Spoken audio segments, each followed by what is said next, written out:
में आप सभी का एक बार फिर से स्वागत है बच्चों। और हम पढ़ रहे थे चैप्टर नंबर 14 प्राकृतिक संसाधन। बच्चों ये चैप्टर हमने कंप्लीट अच्छे से पढ़ लिया है, समझ लिया है और आज हमें इसके प्रश्नों को हल करना है।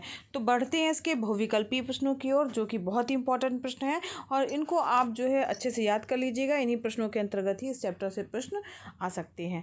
तो यहाँ पर है जो इम्पोर्टेंट प्रश्न है, हम केवल उन्हीं को लेकर चल रहे हैं बहुविकल्पीय प्रश्नों में। तो कुछ इसमें बहुविकल्पीय प्रश्न आपको दिख रहे हैं, मगर हम केवल इंपॉर्टेंट प्रश्नों को लेकर चल रहे हैं। तो आप उन्हीं क्वेश्चन को जो है अच्छे से याद कीजिएगा। और पहला प्रश्न है आपका, विश्व पर्यावरण दिवस मनाया जाता है। तो इसका आंसर भी आप देखिए दिया हुआ है, 5 जून को विश्व पर्यावरण दिवस मनाया जाता है। ये प्रश्न इंपॉर्टेंट है बच्चों। इसके बाद है सर्वाधिक भूताप बढ़ाने की क्षमता किसमें है। तो कौन सी गैस ऐसी है जिसमें भूताप बढ़ाने की क्षमता है बच्चों। तो जब सब हम लोग चैप्टर पढ़ रहे थे तो इसमें जो है भूताप बढ़ाने के लिए जो जिम्मेदार गैसें हैं उसमें कार्बन डाइऑक्साइड गैस जो थी उसमें सबसे ज़्यादा जो है उसका प्रतिशत था, उसका 60% जो है कार्बन डाइऑक्साइड थी, जो कि जो है वो भूताप बढ़ाने में सहायता करती है। इसके बाद मीथेन थी, मीथेन के बाद क्लोरोफ्लोरोकार्बन और उसके बाद नाइट्रस ऑक्साइड थी। तो यहाँ पर देखिए कार्बन डाइऑक्साइड जो है ये यहाँ पर भूताप बढ़ाने की क्षमता किसमें है, कार्बन डाइऑक्साइड में। यहाँ पर ये वाला क्वेश्चन भी इंपॉर्टेंट है।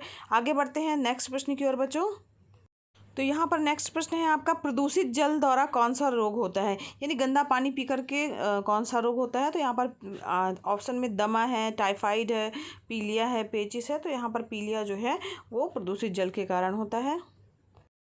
इसके बाद नेक्स्ट इंपॉर्टेंट प्रश्न है बच्चों, मृदा अपरदन जो है वो किस तरीके से हम रोक सकते हैं, मिट्टी के कटाव को किस तरीके से हम रोक सकते हैं।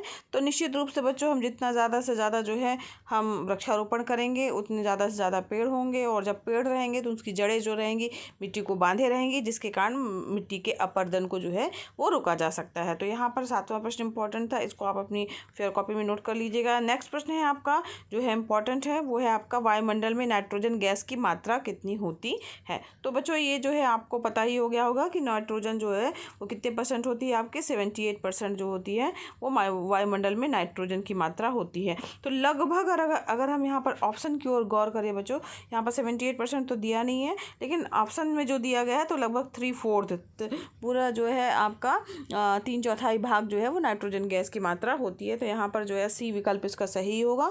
ये प्रश्न इंपॉर्टेंट प्रश्न है बच्चों। इसके बाद नेक्स्ट प्रश्न की ओर बढ़ते हैं, जो कि इंपॉर्टेंट है आपका, कि ओजोन की परत को क्षति पहुंचाती है।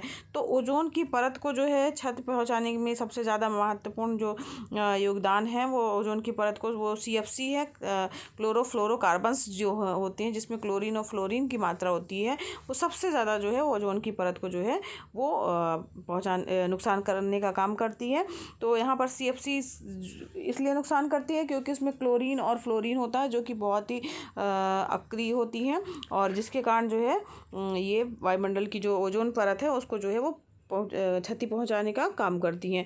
तो यहाँ पर इसका विकल्प सी वाला विकल्प सही होगा बच्चों। नेक्स्ट बढ़ते हैं।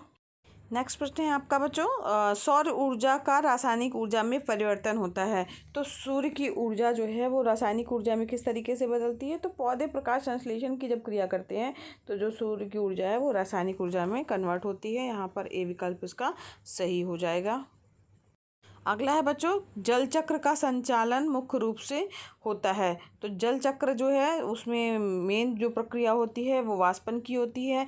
पानी जो है वो वाष्पित होता है, ऊपर पहुंचता है वायुमंडल में, फिर इसके बाद जो है वो ठंडा होता है, ठंडा होने के बाद बादल बनता है, बादल में बूंदें बनती हैं, उसके बाद फिर बारिश के रूप में आता है। तो जल चक्र आप अच्छे से समझ चुके हैं। तो यहाँ पर जो है इसका बी विकल्प सही होगा, वाष्पन के द्वारा जो है मुख्य रूप से जल चक्र का संचालन जो है वो होता है। नेक्स्ट इंपॉर्टेंट क्वेश्चन है बच्चों आपका, और नाइट्रोजन स्थिरीकरण करने वाला जीव है। तो नाइट्रोजन को स्थिरीकरण करने वाला जो जीव है वो राइजोबियम है। यहाँ पर सी विकल्प सही है। 7वां प्रश्न जो है इंपॉर्टेंट है, ठीक है। फिर इसके बाद नेक्स्ट प्रश्न है इंपॉर्टेंट, वो है आपका नाइट्राइट्स को नाइट्रेट में बदलने की प्रक्रिया जो है वो क्या कहलाती है। तो नाइट्राइट्स जो है उनको नाइट्रेट में बदलने की प्रक्रिया जो है वो नाइट्रीकरण कहलाती है। यहाँ पर बी विकल्प इसका सही होगा। इसके बाद नेक्स्ट इंपॉर्टेंट प्रश्न है, हानिकारक पराबैंगनी विकिरण रोक लिया जाता है। तो किसके द्वारा रोक लिया जाता है। वायुमंडल में के ऊपरी हिस्से में जो है एक परत है जिसे हम ओजोन लेयर कहते हैं। तो ओजोन परत के द्वारा जो है इन हानिकारक पराबैंगनी विकिरणों को, जो कि सूर्य के द्वारा निकलती निकलती हैं उनको रोकने का कार्य किया जाता है।